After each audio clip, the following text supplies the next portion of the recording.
What I didn't come up here to do is to give a speech, although I do give speeches quite a bit. Excellence is a standard, purely and simple. At the worst time you have to put the team together is in crisis. You all have your own unique language. Does everybody in your organization speak that same language? Teams that are cohesive can go through bad times and come out the other side. Because you are a learning organization, you're willing to invest in yourselves. That's really what you're doing with Nolan Teambuilding, is you're investing in yourself. Colonel Dan Nolan, what an exhilarating speaker. He came to speak to us less than 2 months after September the 11th. And it was just something about seeing a guy get up there in fatigues and know what he represented for our country and our freedom. What I really enjoyed about Colonel Dan's dialogue with us a year ago was, more than anything, I guess, emphasizing the point of how critical it is to be able to communicate effectively within your organization. Well, I think that any time you get together as a group in that type of setting, that some good things always come out of it. You realize some things that you may not have looked at before, or maybe look at them a little bit differently. Some of the things that Dan Nolan talked about in our BE meeting were teamwork and communication. And in those examples that he used, he related a lot of the things for teamwork and breaking down the communication barriers in the organization to the military. I think that had a lot of impact on myself. Dan has the remarkable ability to grab your attention and to hold it. When he's done talking, you have the feeling that you just want to leave, get out of there, and go and make something happen. I've never met anybody quite like Colonel Dan. Most military people that you meet talk really well to military people. But from the first minute, Colonel Dan was so relatable to this group of businessmen and women. This is a guy, when he spoke to you, that could connect at any level that you're at. Real team player, and definitely experienced an exhilaration coming out of there that you wanted to be a team player when you left. You understood the value of it, even at your level. Hearing him talk about the common language that is needed to be able to succeed and thrive in today's environment, I thought was very compelling. I think that Colonel Dan brought to light, I think one of the primary issues was as simple as the communication and the way we communicate, the doctrine as he called it, making sure that we're driving that common language down into the organization from one level to the next is key. We really need to work together as a team to accomplish our goals. When I left, I had to go and tell everybody about the seminar I attended because it was just absolutely fantastic. Colonel Dan made business excellence what it was. He was our lunchtime speaker that day, came in, connected like I've never seen a military man connect with a civilian audience. He had us eating out of his hand. Funny, his leadership talk was just tremendous. We're building a team of teams, that's what he talked about. It wouldn't have been the same without him. I appreciate that introduction, much too long, and gosh, I'm pretty impressed by myself so far. Now, what I didn't come up here to do is to give a speech, although I do give speeches quite a bit. As a matter of fact, I was doing one about a couple weeks ago.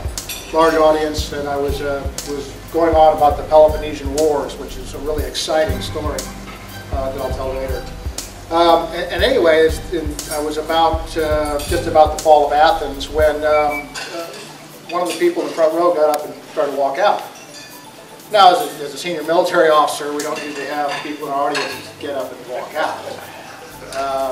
But I saw his name tag as he walked out, and after I finished up, I went outside and I found him. He's a young Air Force captain. Any Air Force, former Air Force folks in here? All right, it's going to be a bad day for the Air Force. And so I said, Captain, I couldn't help notice you walking out of when I was giving a speech up there. I said, well, sir, I had to go get a haircut, which really kind of set me off. And we'll get back to that in a moment. And so I said, well, Captain, if you needed a haircut, why didn't you get one before I started talking? And he said, well, sir, before you started talking, I didn't need a haircut.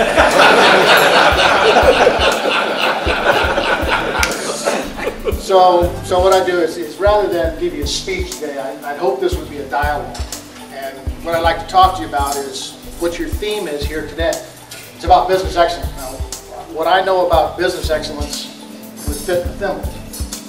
But what I do know about is organizational excellence and about team building. And I think that's really part of what you're about here today. Now, the worst time to have to put a team together is in crisis. You need to build your teams in my parlance, in times of peace, when you have the time to do that. But unless you have those teams built, or can rapidly build teams, you will fail in crisis. So if you go below that line in the band of excellence, that's when you're in crisis. And you've got to have the teams there that can anticipate and then react and adapt quickly. You all have your own unique language. And that's how you communicate. That's your shorthand. Does everybody in your organization speak that same language? How well do you know what's going on in your environment around you? What changes are going on in the organization? What's happening in the market? What's different today from what you knew on the 10th of September? One of the reasons you're in this room is because you're an organization in change. Because you are a learning organization, you're willing to invest in yourselves. And you're willing to invest in team building. That's really what you're doing here, whether you know it or not, is you're investing in yourselves. Now, leaders have a sense of duty that causes them to do the right thing for no other reason than it's the right thing to do. An organization will learn from its leader. In order to embrace these values, we require ethical and moral behavior. Moral behavior, though, is doing the right thing for no other reason than it is the right thing. If a decision between alternatives is based upon whether or not the potential to be caught exists, then the choice may be ethical, but not moral. Leaders must not put their subordinates in an untenable position by presenting them with ethical dilemmas. Now, many of you have heard these, what I call killer phrases. I don't care how it gets done. Make it happen. You don't want to know.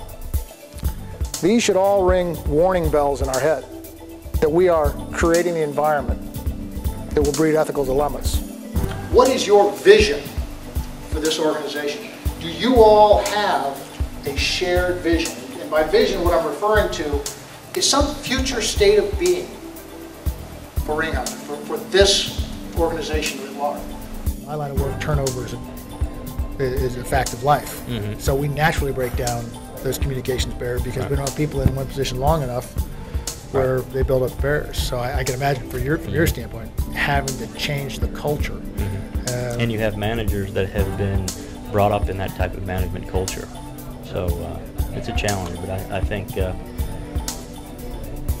we're on the right track in having this type of seminar.